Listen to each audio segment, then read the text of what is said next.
And what was my first question to you? I was asking you about where you're living in Italy. Where you're living in Right. an eco village? Where exactly in Italy? Yes. I'm living in temporarily. I'm living in an eco village called La Città della Luce in Italy, which means the city of light. And it's a community.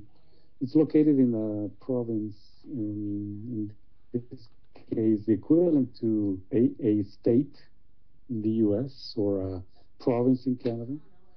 It's it's a province here in Italy called Marche, the province of Marche, and this is located south of Bologna, which is the most known city, east of Florence, on the very close to the Adriatic Sea on the eastern part of Italy. And this is your typical hilly landscape from Italy. I'm on the top of a hill.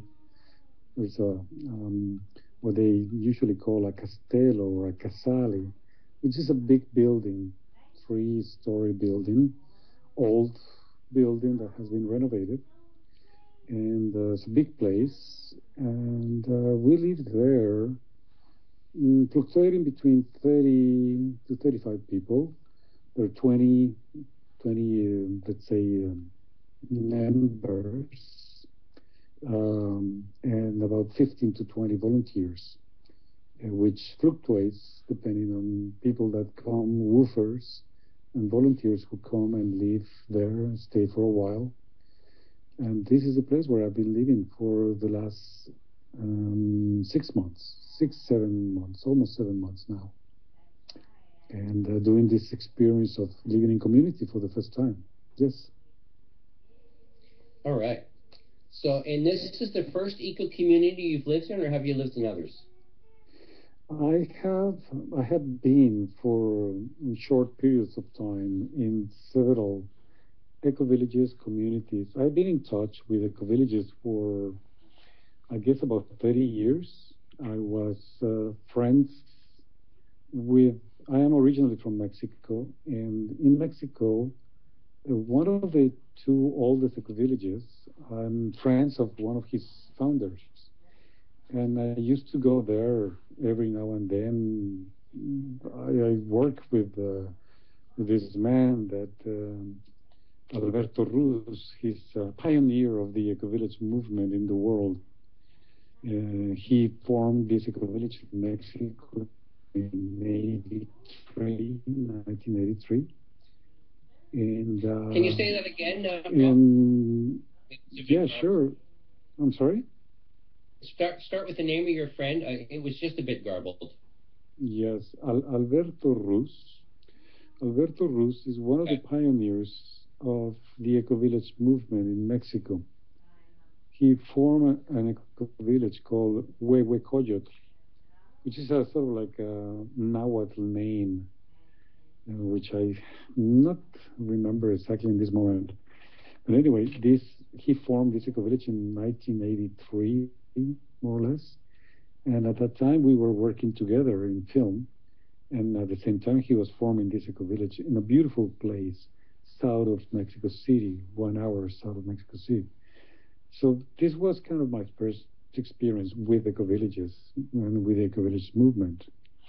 And then, as you know, because of the film that I made 5 years ago, Land Awakening, I got in touch with many eco villages and communities, mostly in Spain, and some of them here in Italy or in France and in Greece, where I shot my film. So yeah, this I've been kind of in contact, in touch with the Eco Village movement, and just because I'm interested on sustainability and and the issues about the medio ambiente, the environment. Eco villages is an alternative way of finding solutions to the everyday living. And so, yeah, I'm interested on that. So my living here, the fact of coming here to Italy is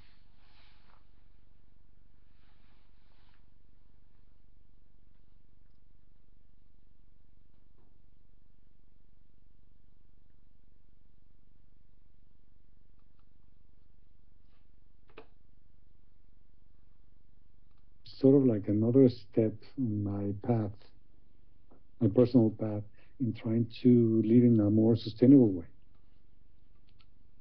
So yeah, that's part of the story. Okay. Well, yeah, that's what it's all about, eh? Trying to develop a lifestyle and a way of living that is completely self-contained. I mean, you can grow all your own food, create your own energy. Is that how it's structured in the one you're in now? Are you completely off the grid there and growing all your own food? No, we're not completely off the grid, but doing pretty well. Um, I have to say, and this is very important to say that to become completely self-sustained or autonomous is quite a challenge. But it is possible. There are many communities that are doing that. But now I think at this point, well, let me just tell you about a little bit about this fact, because growing the food 24 7, in, 365 days a year, it represents many challenges, especially the food. Food and energy are the biggest challenges, especially because we are used to a lifestyle that demands a lot of comfort in that sense, especially in energy. So generating energy at this level to sustain, 30 people is not an easy task.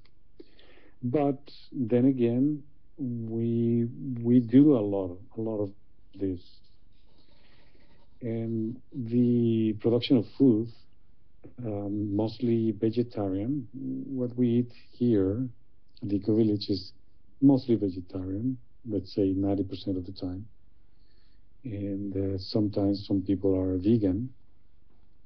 And generating this amount of food, it requires a lot of effort, a lot of work, and a good size of land to produce the food for 30, 40 people. There are places where they do it, and but the fact, I think the most important thing is the thinking, the actual action of moving towards that goal. I think that is the important thing, to have in mind that we have to begin to change one way or another. Any reduction of the footprint is good. So yes, it's good to have this aim of become completely autonomous. But no matter what you do, whatever you can do, the resources that you have access to, that you can tap into to become sustainable, is always good. Recycling and doing most of the satisfying most of the needs that you require in your everyday life. Um, Another important point is to have contact with society and not isolate yourself. This is another sort of like the way to do things today in this 21st century is not the eco village that isolates from society, but the contrary. The fact of interacting with society. So society, the people that are not in this movement, begin to understand what is the sense of having an intentional community, an eco village that has precisely the intention of becoming more sustainable, self-sustainable. So this interaction Raul, with community is important. yeah. So just let's get like ground to brass tacks. What do you actually do in the community to do your part? To do your part? What are your tasks and responsibilities? My case is a little bit particular because I am a filmmaker. So as a filmmaker, but I'm a filmmaker, but I'm interested in the eco village movement. I'm interested in sustainability and into the environmental issues. So Right. in my case, what I can do is precisely being a filmmaker. And in this particular case, I've been working with them doing films or editing, both directing and editing films for them. Um, and it happens to be that in this community they do give a big importance to films and to videos to promote the work that they do. And so this is kind of my exchange. But at the same time, I mean, when I arrived here, I was doing a little bit of kitchen work. I still do the dishes, and uh, and I do part of. Sometimes I used to help in the fields, in the garden. They have a big garden, and doing running the errands of a garden when you need a garden, when you whatever you need, weeding, sowing, etc., etc. Doing the work in a garden. But most of the people, they they kind of divide the work, and this can be from people do construction work, carpentry. Of course, there's a good team of people working the land and working the garden and doing the cooking, doing working in the kitchen, doing the cleaning, and you name it, whatever you can imagine that you do on a farm or in your home that needs to be done. That this is what we do, and we take turns. Hello, Brian.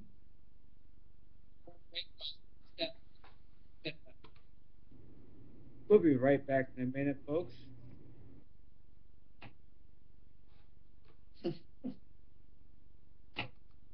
Years ago, an alternative to living in the cities, which embraces many philosophies, not only the actual eco-village, um, the eco-village network in the world, which started about 60 years ago,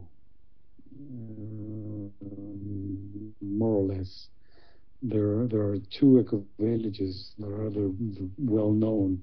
That one of them has 52 years, which is Findhorn in Scotland, which is quite successful to this date, and another one in India that is called Auroville, which probably is a few more years older. And GEN, the Global Eco Village Network, has been very strongly supported by Findhorn, and they have been organizing themselves with mostly in Europe, but also in America. And I was telling you about Alberto Ruz, who is one of the founding members of one of the oldest eco villages in Mexico. He has been a crucial um, element to form what is called CASA. CASA is the Latin American organization equivalent to GEN. It's a Latin American organization of eco villages.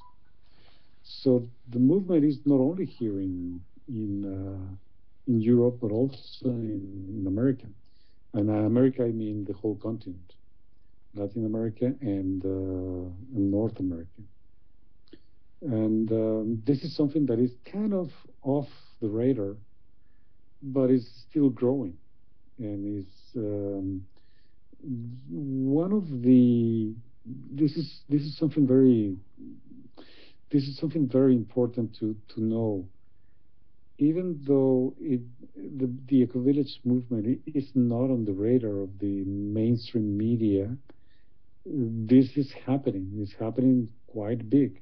A lot of people, a lot of young people, are looking for alternatives on how to live, having a better way of living, a more eco conscious and also equal, more just, more fair way of exchanging.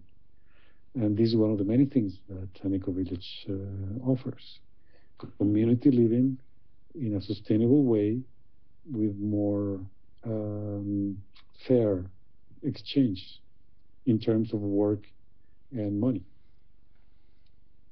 This is part of Yeah, what an eco no, village is.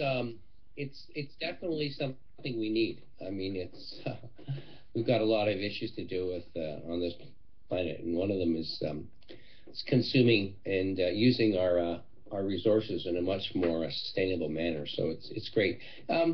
Let's talk a bit more about what you do for a profession. That's filmmaking. I understand you made a film called Land Awakening. Actually, we met at the premiere in Ottawa a few years ago, and maybe you could discuss this. It's a fantastic film. Discuss this with the audience.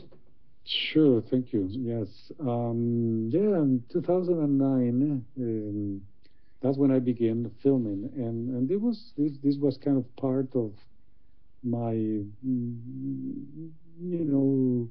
my interest in agriculture, in food, in sustainable living. My son, my at that time my 26-year-old son, he was telling me that he was going to do woofing, and I said, what the heck is woofing? And woofing it's an organization that has um, um, volunteers that want to travel.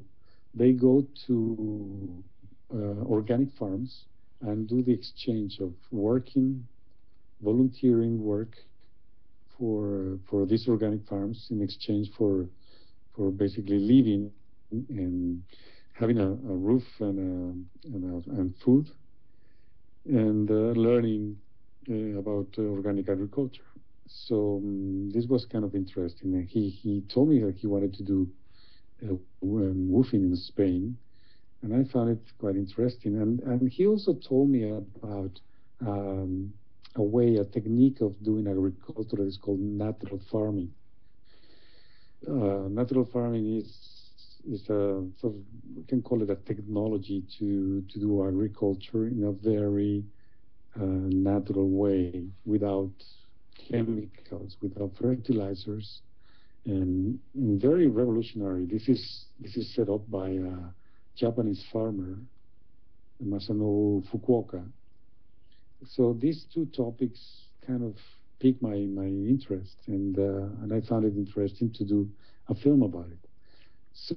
So we started the film going together in doing this route of farms, working as volunteers and filming and learning about organic agriculture.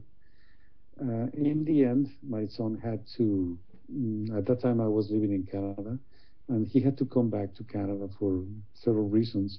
And I continued, and I stayed in Europe for 6 months filming.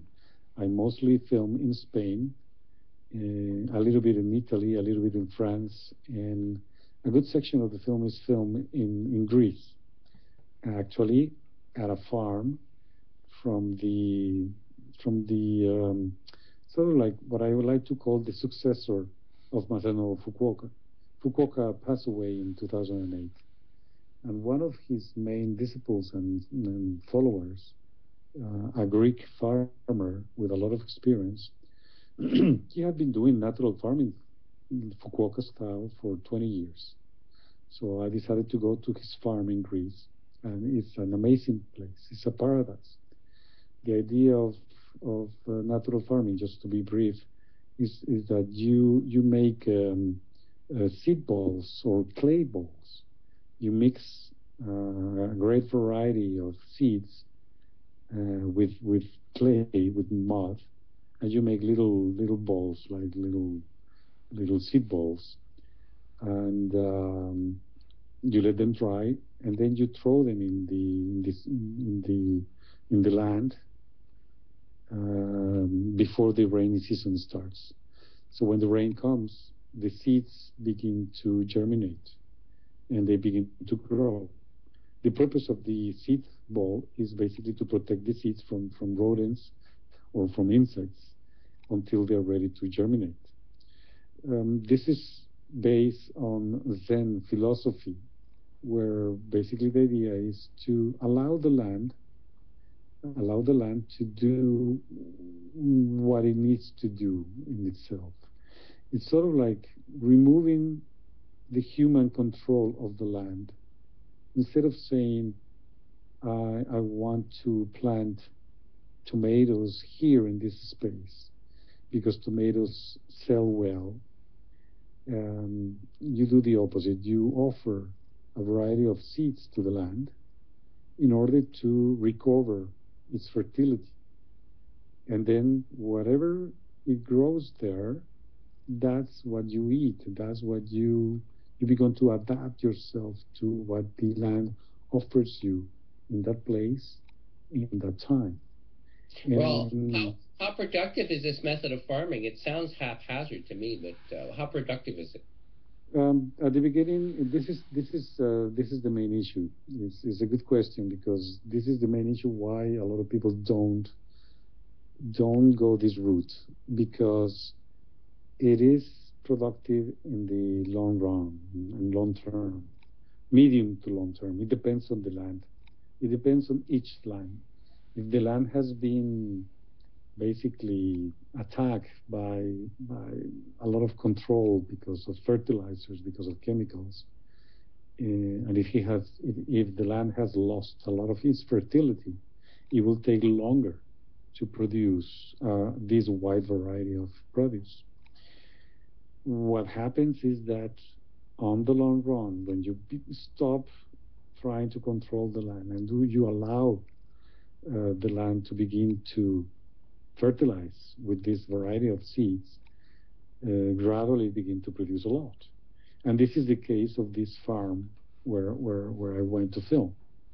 In this land, after 20 years of using this technology, excuse me, this is a land that is producing a heck of a lot. But you have to be patient and you have to observe the land. The problem in the world about conventional agriculture is that 50%, in 50 years, we have lost more than 50% of the fertility of the fertility of the land, or land that has lost its fertility. So this is something, and this keeps on happening. This is really, so then you begin to depend on chemical fertilizers. And when you apply chemical fertilizers, you continue to damage the land. You continue to basically kill whatever lives in the soil. When you begin to do organic agriculture or natural farming, what you're doing is every day you begin to increase the fertility of the land gradually. So it's this mentality of wanting to have production right away. Just natural farming is not for that, but it's for the midterm and to recuperate the fertility of the land. Right. Well, I just got to make a short announcement, so just hang in Sure. there for a sec. Yeah. Freedomslips.com is the largest listener-sponsored platform for alternative media and the planet. And we are basically sponsored by our listeners. And right now we have an awesome deal. All the shows from last year are now available on I think it's a CD or a file, and you can purchase these incredible archives of the last year, your favorite show, for a nominal fee. I believe it's $30, and we really appreciate it if you would go and check it out. There's a whole series of offers on the site. Freedomslips.com is the name of the site. We also have a great chat room where you can meet other people. It's very easy to get in. You just make up a name and you're on in no time. So it's a great place to meet people too who have common interests in alternative media. So I hope you'll take advantage of this great offer and buy some of these archives, because it's really going to help the station.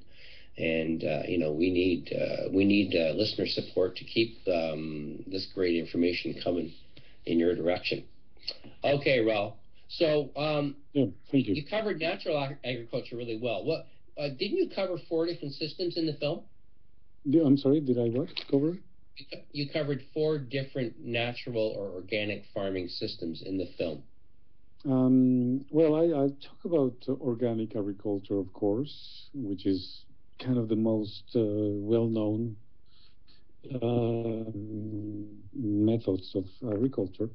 I also talk about permaculture. Permaculture is quite important because it's about doing agriculture, and not only agriculture, but anything in life that, with the philosophy, with the concept of cycles, or using the energy in an efficient way. It's a little bit difficult to define permaculture, but it's a way of thinking. It's a way of approaching life in a way that is efficient, where the energy, especially the energy, is well spent, well designed, and well used, and is recycled, or is used at the best. So, of course, I found wonderful people, very experienced people using permaculture. Some of them in Spain. One of the best is in Spain. And then I also talk about wild edible plants with a French expert. In France, I encountered this amazing man who's been a teacher, an expert of wild edible plants. And he opened my eyes in the sense of, for example, wild plants are way more nutritious and rich in nutrients than cultivated plants. They're stronger. They have so many more advantages than a cultivated plant, and they grow for free. They grow without the intervention of man, of humans. So this was an interesting approach. So the film talks about that. It talks briefly about what chemical agriculture, how does chemical agriculture damages the land, how does organic agriculture works, what is permaculture, what is natural farming, and this other sort of approach to food, which is the wild plants, which is a knowledge that the human species, the humankind, have for a long time, and we have forgotten about it. Our elders know a lot about it, knew a lot about it, and we have gradually been losing this knowledge. People knew about wild plants, and still some people do. You can find people who still do it and who still know about it. And then in the rest of the film, I discuss a little bit about what supermarkets do, and I talk about supporting community living in the sense of food production. When you look for buying your food from local sources, what is called the 100% 100-mile diet or the 0-mile diet. You know, when you can find your food in locally near you, instead of buying things from that is coming from far away, from China, from South America, from Brazil, from places that are far away, because there is an impact, an environmental impact in buying these foods. So that's what the film talks about. It's an exploration about the relationship with the land. It's called Land Awakening. Excuse Yeah, me. no, it's an amazing film, and I'd like people to actually get a chance to see it. Is there a way that people can see the film, or is there a site where they can purchase it from, or how does that work? Yes, yes. I have a website which is called landawakening.com, and you can rent the film there, or you can also buy it in two different qualities, in high resolution or standard resolution. And the versions that I have, the film originally is in four languages, because, like I was telling you, it was filmed in Spain, in France, in Italy, and in Greece. And so the languages are Spanish, English, French, and Italian.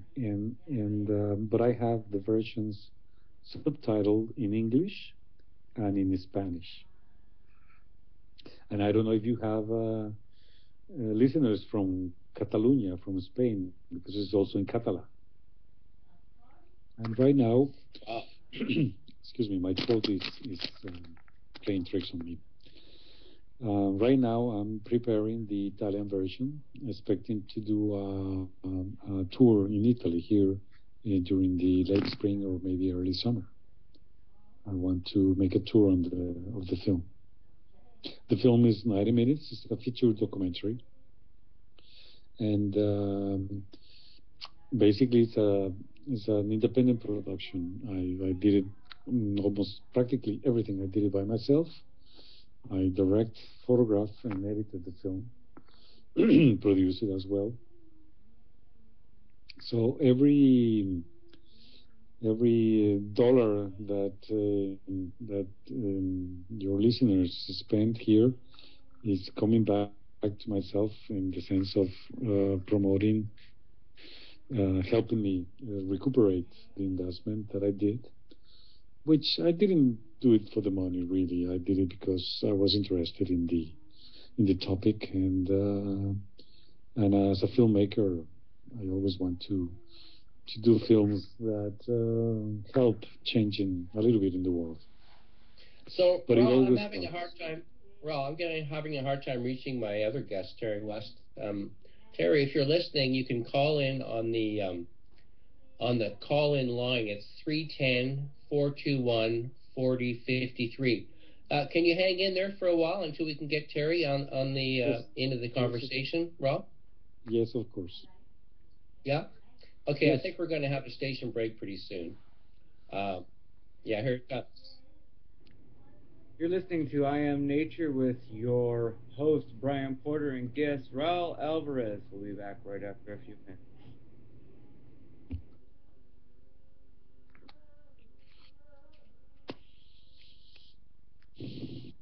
She has not picked up her phone yet.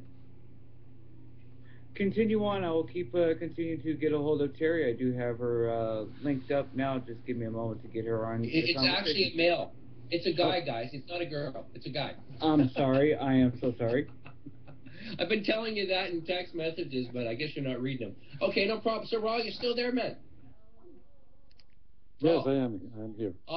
awesome. Okay, I think we got Terry coming in, so I won't have to keep you up too late. It's like 1 o'clock in the morning over there in Europe. He's just It's a 101, real true. and yesterday was pizza day at the Eco Village. We have every Friday we have a lovely, delicious, everything homemade pizza every Friday. Go Wow. figure, in Italy. Well, must be pretty good over there. Now, speaking of movies, I sent you an email about my new show, and I said I'm starting a show called I Am Nature, and you replied saying you're making a new movie called Being Nature. I think that was pretty cool. So, what can you Yes, tell us about your new movie? yes. Well, still, I don't want still. It's a little bit early to call it a new movie, but yeah, it is a project. Producing films, especially this kind of films, independently, is quite a challenge. But yes, it is called. I've called this new project, this new documentary film, feature documentary film, Being Nature, and the reason is because you're still there. Can you hear me? Yeah, I'm good. I'm Okay. listening. Okay. So the reason for this is because there is an initiative of law that is been happening, that is being promoted by a lawyer precisely at this eco village in Finhorn in Scotland, where they want to make this citizens initiative of law to bring the rights of nature to the level of law in Parliament, in the European Parliament. So this is going to become a campaign to collect 1 million signatures in the European Union to support this initiative of law. So the European Parliament will have a lot of pressure to review it and eventually ratify it. And this is a unique thing. It's a change of paradigm because this is bringing nature to have representation at a legal level, the same as humans, like a human right. Now nature will have the rights. So for me, this is a fascinating, incredible topic and fact where we need to advance because we need to move much faster forward towards protecting the environment and giving rights to nature is the way because then anybody can defend an ecosystem, especially ecosystems that are being damaged so much. So the project, I decided to call it Being Nature because of that, because of nature is a being. We are part of nature, and nature is a being. Yes, yes. Are you there, Brian? Yeah, I think we may have Terry now. Terry, are you in the conversation? I am. Yeah? Yeah, I'm here. All right. Success. Isn't Skype fun? Oh, yeah. Okay, get a little closer to your mic. You're not coming in too loud yet. And Okay. okay, so Raul's just talking about the rights of nature. It's they're trying to create a law. I believe it's in Europe, and it's already been done in some countries. Like I believe is it Bolivia or Uruguay, Raul, where they've already passed this law, type of Ecuador. law. Ecuador has already in the constitution a law. In the constitution, they have nature protected, and also Bolivia has another kind of law. And in fact, there are many other places, actually municipalities and some cities in the U.S.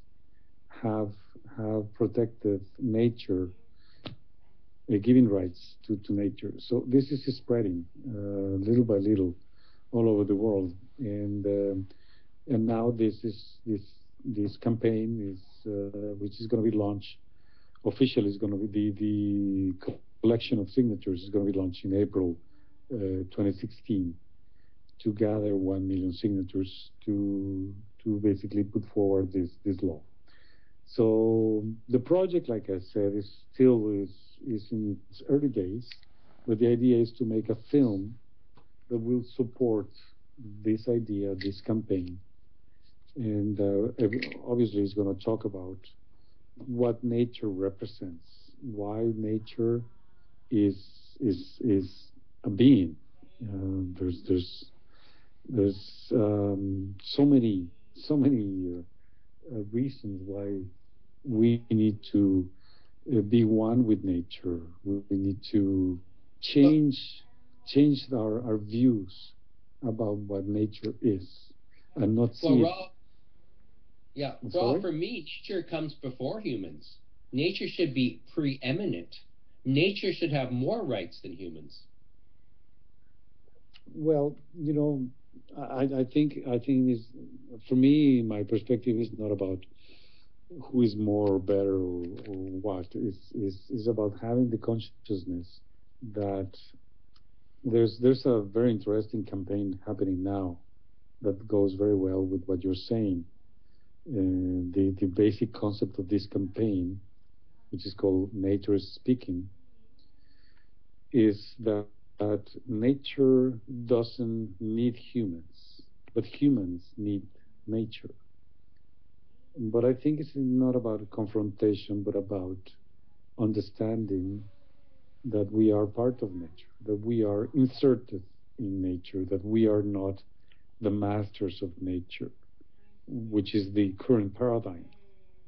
But mostly we have to understand that we have to be one with nature, that we are part of the ecosystem, and that we need to behave in that way, in the sense of saying, okay, we need nature, we need to survive, we need to have a balance in nature, and we need to regulate the way we interact with nature.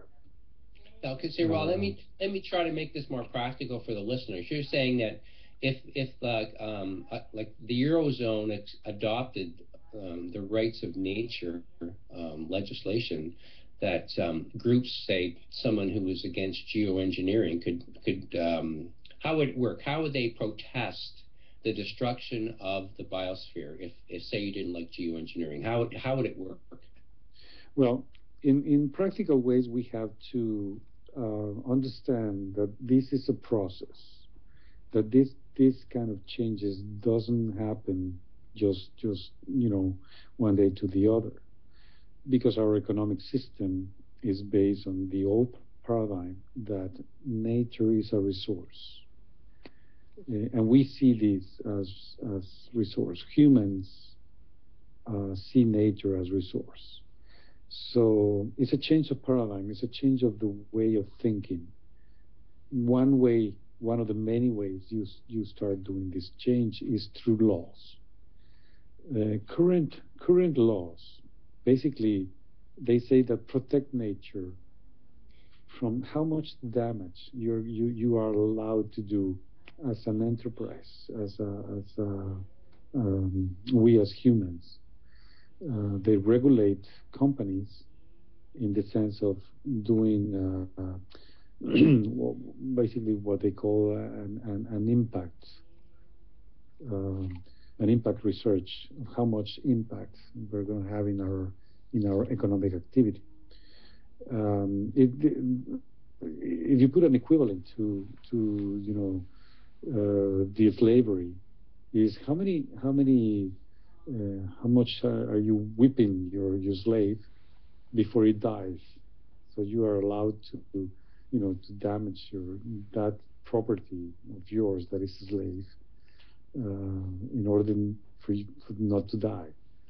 This is what we're doing with nature. We're doing damage, but we're trying to control the damage.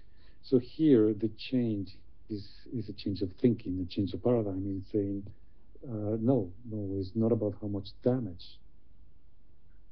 It's how can we interact with nature in a way that the biodiversity, the ecosystem is still kept, and not only is kept, but is promoted, is keeping the Right. ecosystems alive and growing, right?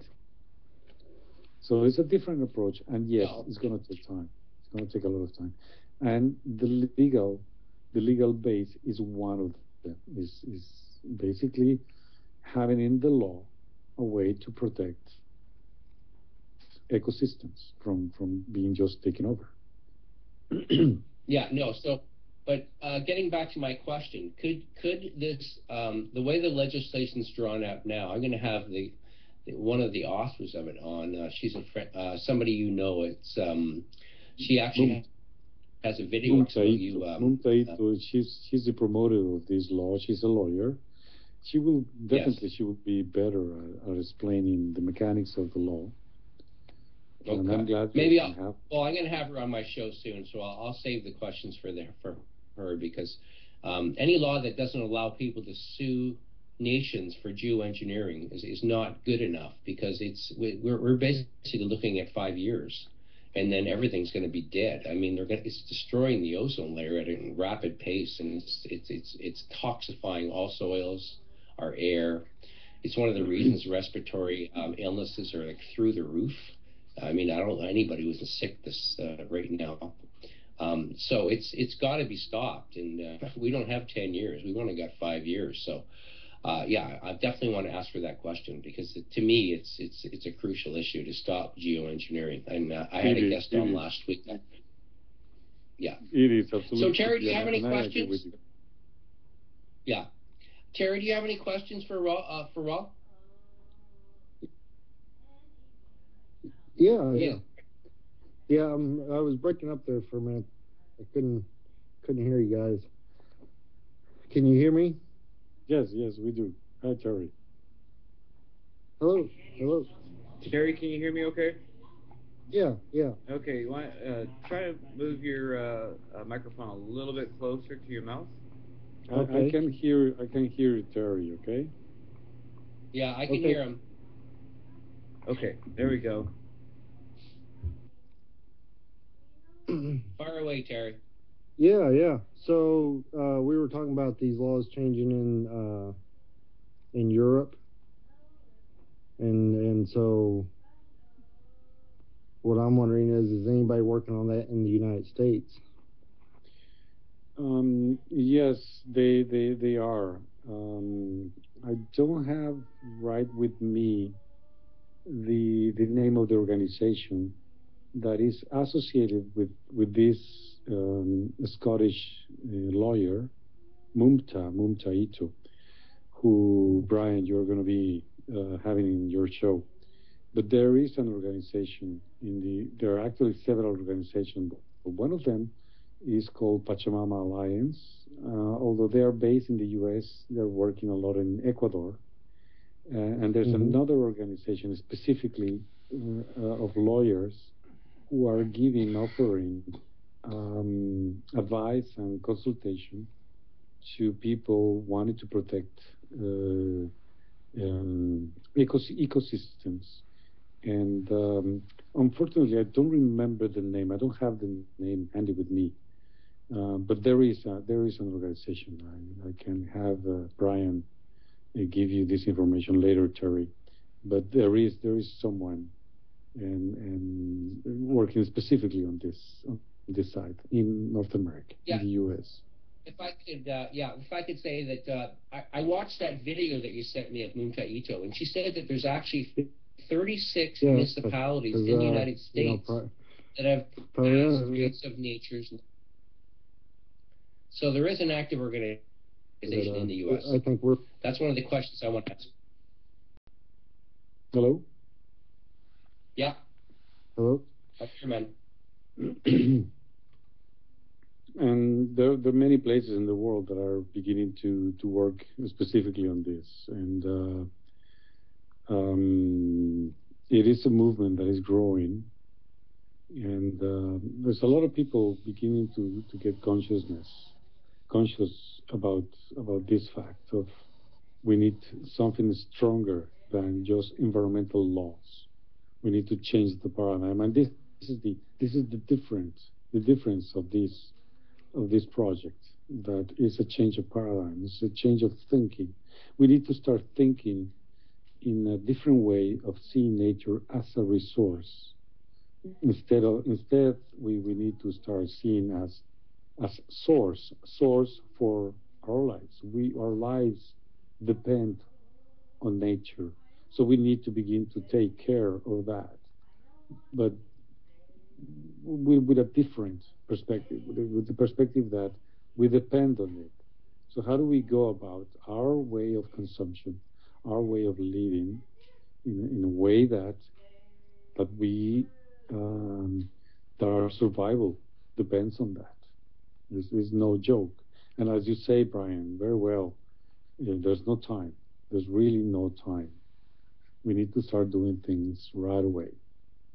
In fact, we Yeah, are late. yeah. We're running out of time, no doubt about it. I should introduce Terry.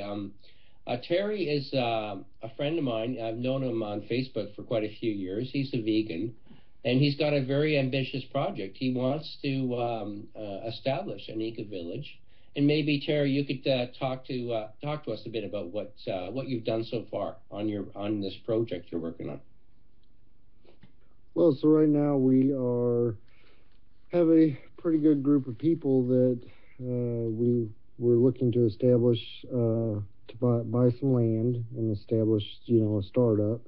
Right now we're in fundraising um, and trying to get everybody together on a location and all that. But I'm by trade a green building contractor and very interested in building a small society of completely sustainable housing and farming and getting back to how we should be living, which is with the land instead of you know taking from the land. So, um, but we plan on buying a pretty good amount of acreage and Good. Congratulations. different housing that it's with alternative building like to establish is that learning eco village where people can come see how you build alternative buildings that anywhere from straw bale to cord wood to insulated concrete forms, just all types of different buildings. And we there's a movement now with the tiny houses that is a really great thing that it's kind of getting people away from the consumerism and the more and more and more kind of thinking now. And that's really what we are looking to establish is building a learning center where people can kind of see that the way we've been living isn't necessarily the way to go, and that we can work less, we can have more, and we don't need all that manufactured stuff to get by. I couldn't agree with you more. Now, at this point in the show, I'd like to invite people to call in. The number is 310-421-4053. I mean, ideally, people living in the U.S. who might be interested in joining Terry in his venture in some capacity.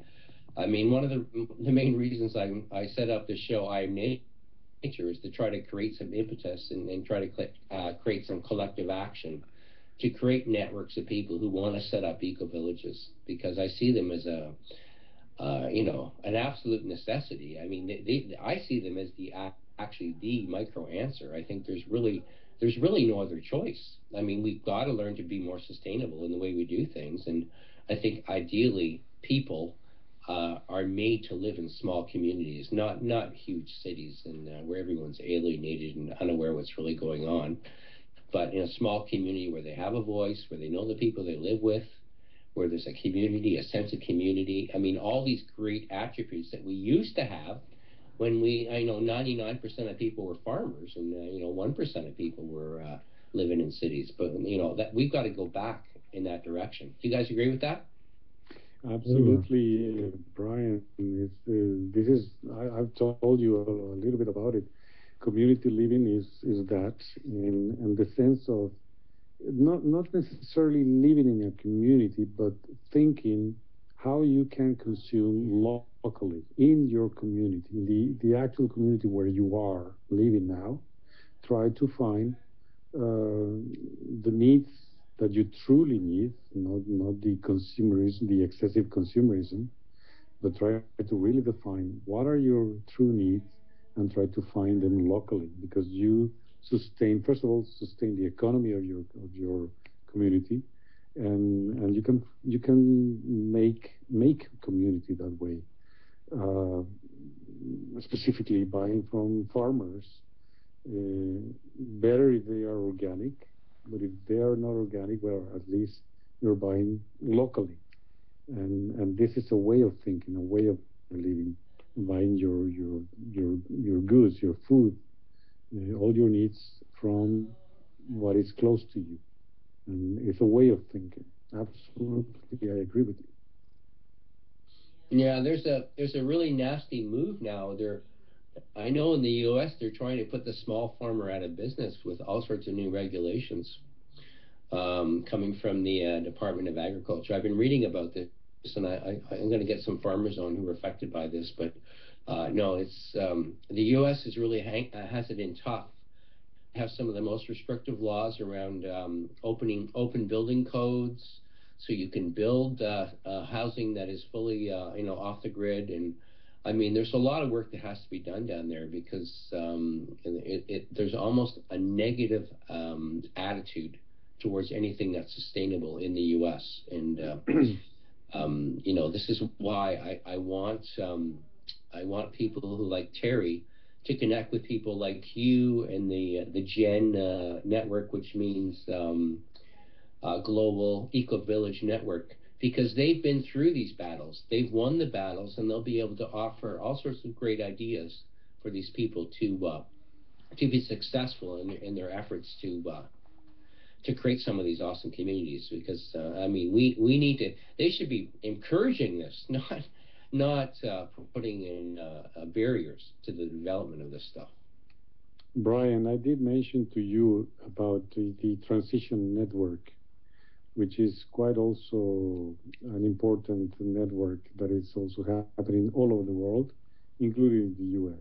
The transition network, which basically is promoting this concept of a small and local, um, basically moving your own community towards consuming locally, and doing everything that takes you away from the oil consumption in whatever manifestation happens.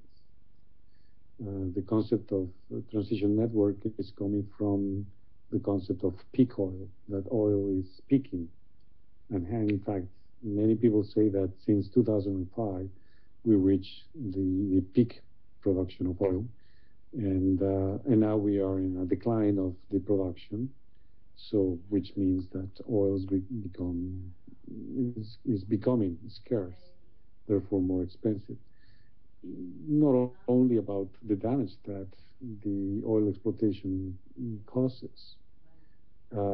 So this movement of transition network is trying to move at a grassroots level, at a local level, moving away from consuming from outside your neighborhood, your community, promoting permaculture, promoting local gardens, promoting growing food, organic food within your your own space, even apartments, growing tomatoes in the balcony, which is happening all over the place. Yeah, no, it's an intermediary step. I think it's great. I think it's something that it's a stepping stone. And Terry, have you heard of this thing? It's called Transition Towns. It's actually quite big, even in the U.S. I've not heard of that yet. No. So it sounds very No interesting, way. though. And I'll post a link to it on your Skype. Yeah, okay, after the show. Yeah. Yeah, there's some, and they may have some. They too may be able to help you with finding people. They may have lists of people who are interested in living in an eco community. Who knows? I mean, they're a pretty they're a pretty well put together network. I knew they existed because I used to go to their meetings in Ottawa, but I didn't realize it was like an international organization. So no, I mean, I'm really glad that I talked to Raul and he sort of clarified all this stuff. I mean, they've really they've done some amazing work. I was looking at their site the other day, and wow, there's a lot of stuff happening, a lot of public education, a lot of seminars. So no, it's definitely a resource that yeah, that someone like Terry should be looking at. And you know, I put in 3 community gardens or helped in Ottawa when I was living there, and yeah, and we even got now they got a biodome there. And I have no doubt that they were involved in helping make that happen, or at least the people that were involved in the organization. Yeah, You know, great, Brian. it's great. Yeah. You know, Brian. One of the 2 things that I really like about the Transition Network is 2 things. One of them is that it touches so many areas of activity that goes from, you know, sharing vehicles to learning how to find um, um, how to find wild food in the cities, for example, how to grow your own gardens using permaculture and organic technologies, how to re-skill, become more handy Raul, hold yourself. that thought. You're listening to I Am Nature with your host, Brian Porter. Guest today. Patient, I just want you to talk a bit about Findhorn or Finhorn. I mean, you've been there. I've heard it's the most amazing place.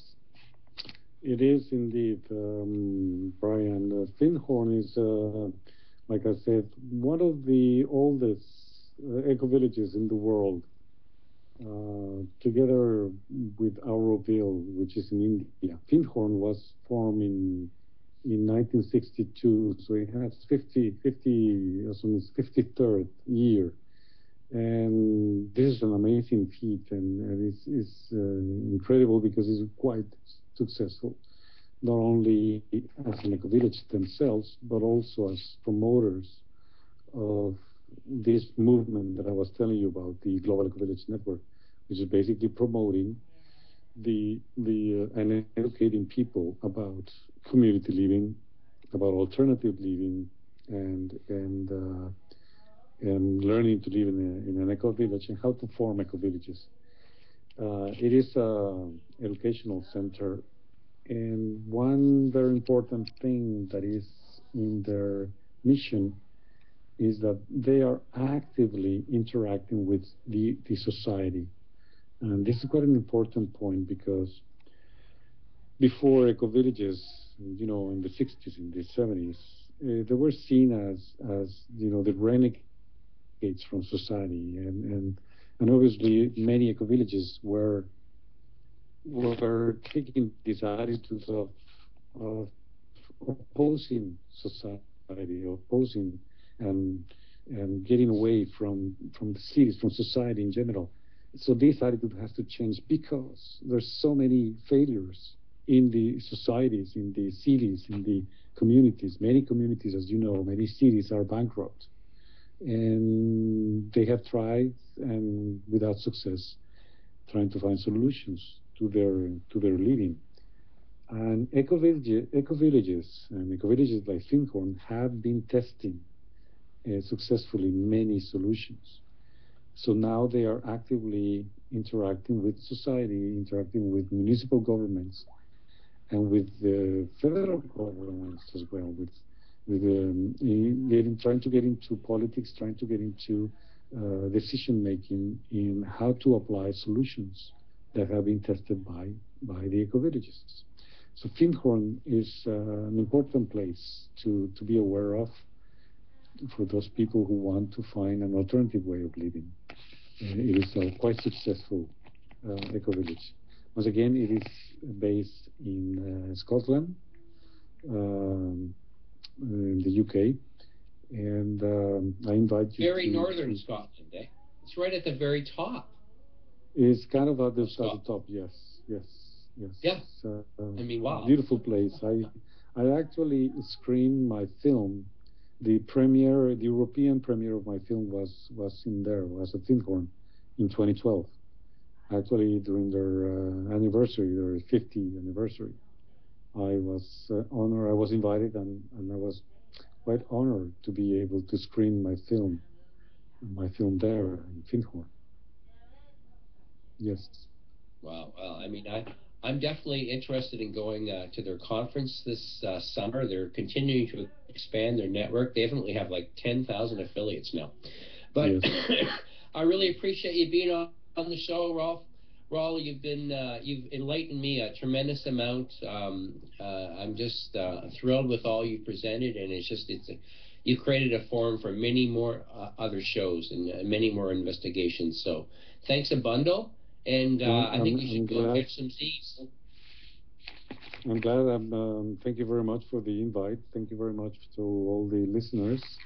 I'm sorry that I have to go, but it's 1:40 a.m. in the morning of Saturday, and tomorrow I have to get up once again to continue my work.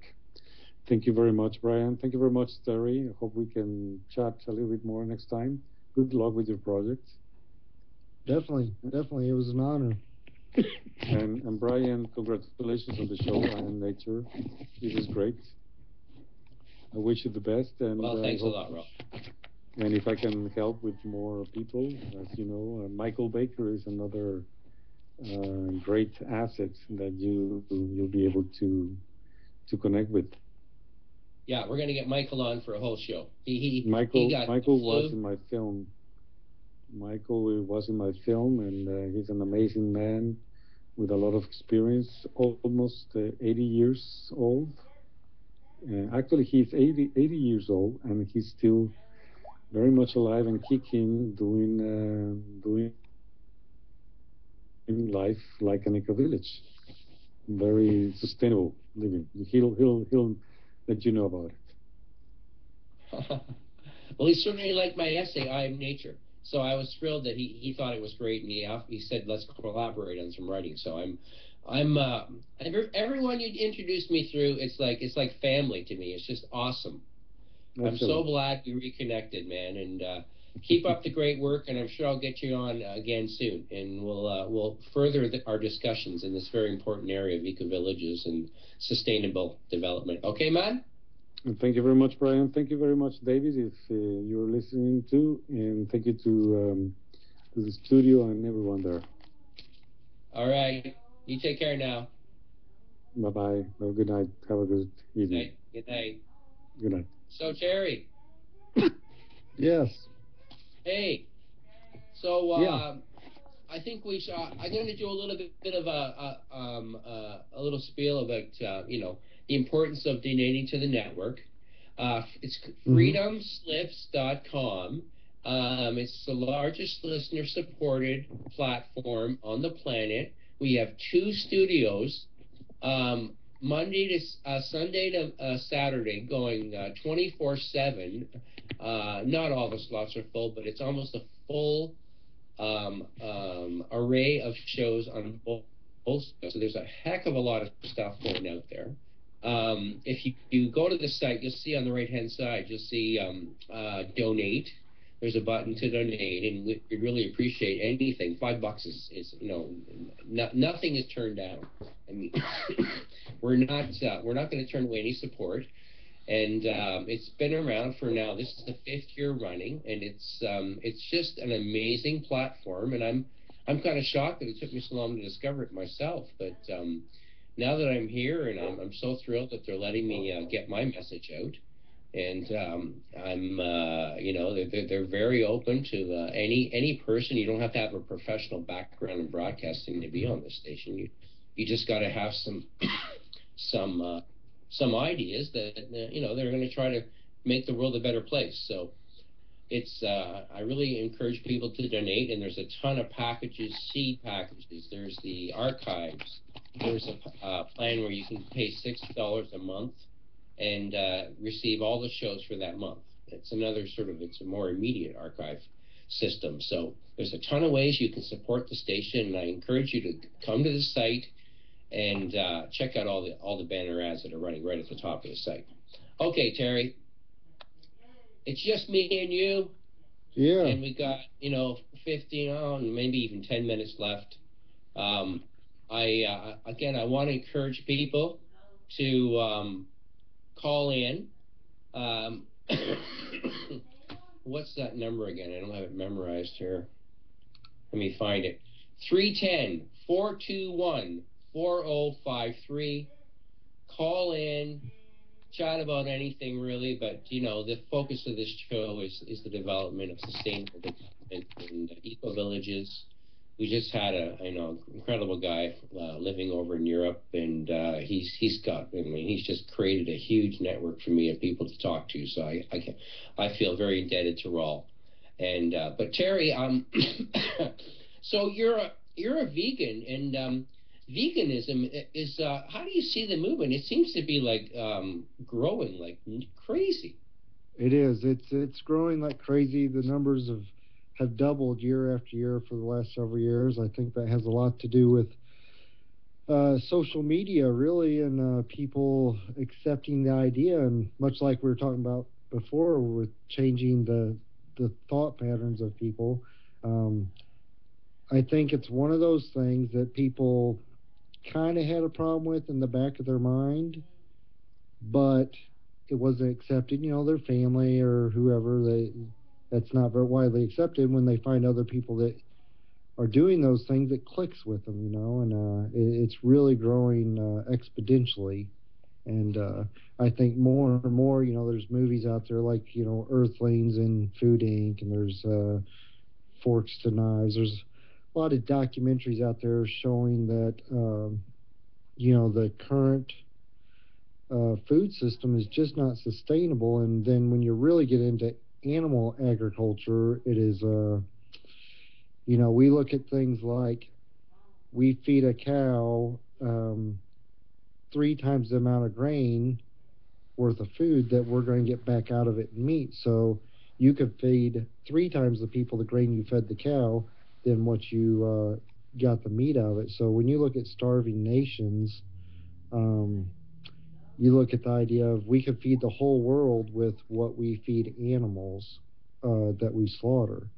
And so you start looking at stuff like that and say, okay, we're torturing these animals and killing these animals, and we're also taking food out of the mouths of starving people to feed animals so certain people can have their steak, and then you can really get into the health aspects of it with, the China study's a good one where they did research and they did direct links of, if people ate more of this or more of that, these cancers came from them things. And we really just want to try and get back to, farming and the way it used to be with the local farmers, and we have none of that anymore. It's all industrial farming. It's all big commercial farmers, and here in America, the family farmer is all but gone. Where are you located, Terry? We didn't actually get into that. What part of the U.S. are you living in, Terry? Well, I'm in Missouri, and Okay. well, I'm in central Missouri, which is an interesting place to be because the biggest seed. One of the biggest whole seed catalog places where they have heirloom seeds that they are trying to get out there and find heirloom seeds that haven't gone extinct yet for food purposes, which a majority of our heirloom seeds, natural seeds, have gone extinct because of GMOs. And just north of me is Monsanto's headquarters, which are, of course, responsible for the decimation of our natural foods. And, that's a whole nother issue of, most countries in the world have now banned GMOs and Monsanto. In America, we just can't get away from them because they are in our politics and owning our politicians, and so farmers are left farming GMOs that do not produce more food, and that they cannot save their seeds and replant. They have to buy from Monsanto every year, which drives the cost of the food up. And we're not getting any benefits. You know, the whole idea behind Monsanto years ago was GMOs was going to feed the world because it produced so much more food. Well, what we found out is you really just spray so much more poison on it, and we're not getting that much more food out of it. And I mean, it's so counterproductive, and they've done studies with rats, 3 generations, and you're basically they can't reproduce. They all die of cancer. yeah, So, I mean, yeah, I don't even know why people are wasting time asking for labeling. They should just all out ban of this stuff. I mean, it is yeah, deadly. absolutely. And the It's fact is, uh, here in America, there's strong opposition over even labeling, much less banning it. But the same companies that produce foods that are fighting that labeling, they send their same products they sell us overseas and sell it without genetically modified ingredients. I mean, you go to Europe and you get the same box of cereal that you get here, but they don't allow GMOs there, and or they might have to label it to go there, and they could do the same thing here very easily because they're obviously set up to do it in their production line to send it to these other countries. But they fight against even labeling it here very hardcore. uh, you're, And you're you live in the melting pot of all the bad ideas of the planet. I hate to tell you. I mean, you're yeah, one heck of a trooper. I mean, you're hanging out there. You're being progressive in a country that is just swamped with propaganda and yes, nonsense about better technology, this and that. I mean, nature provided all the technology we ever needed, and it's been proven over and over again that would be the best source of food. We don't have to change anything. yeah. We're poisoning the gene pool of the seeds, and yeah, heirlooms. Talk a bit more about heirloom seeds. You say there's some people that are trying to preserve heirloom seeds in your state. So yes, it's called Baker's Creek, and it's down around Springfield, Missouri, and it's a very interesting story. It's a guy, he started a project in high school to find heirloom seeds as a high school project. He turned into a small catalog, and you know, 10, 15 years later, he is one of the largest heirloom seed banks in the world. And he travels the world just finding heirloom seeds, reproducing them, growing them, and selling the seeds. And it's really an amazing story. And he's actually got not quite an eco village, but he has a very large place where you go down and you can buy all these seeds. It's a beautiful, beautiful place.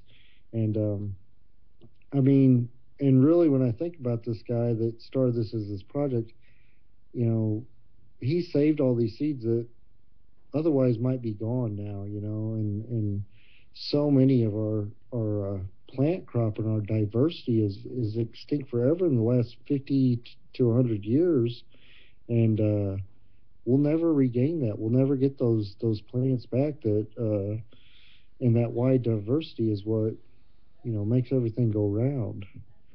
And when you Yeah, think about I know. I just want to. We're almost at the end of the show, Terry. I just wanted to say that if you can send me a link to this chap and his heirloom seed business, I'd like to get him definitely, on the show. I think he'd be a yeah, very interesting guest. yes, Yeah, yes, indeed, because this is another crucial he's very theme. knowledgeable. That he's actually vegan too, and they grow all their own food, and they have a little restaurant down there. It's just an awesome place, and you can send and get a catalog from anywhere in the world. I'll have to get you the link so you can get people hooked up with that, because I grow. I'm new to growing gardens. Maybe the last 6, 7 years I've been growing gardens, and that's one thing I encourage people. If you've never been growing a garden, if you're intimidated by it, it's one of the easiest things ever. It's one of the most magical things to put the seed in the ground and water it, take care of it, and months later you're eating food, it's providing food for you, and I mean, it's one thing that every year I'm in awe of when I pick that tomato and stand in the garden and eat it, and I'm like, this came from this little seed, you know, that, and this is how simple life should be. You go put seeds in your yard, you know, you provide yourself with food. You don't work 40 hours a week to go to the grocery store to buy a bunch of stuff that's poisoning you, really, you know. I mean, and that's one Yeah. of our problems with our food is, you know, we eat very little food for the most part now. We eat food like substances. We eat things that are like food, but they're not food. They're not nutrient rich. They're high in calories, low in nutrients, and and then that leads to the overeating epidemic because your food is seeking nutrients, you know, and if you can eat 3,000 calories and get hardly any nutrients out of it, your body's still hungry because it's looking for those vitamins and minerals and nutrients that it needs.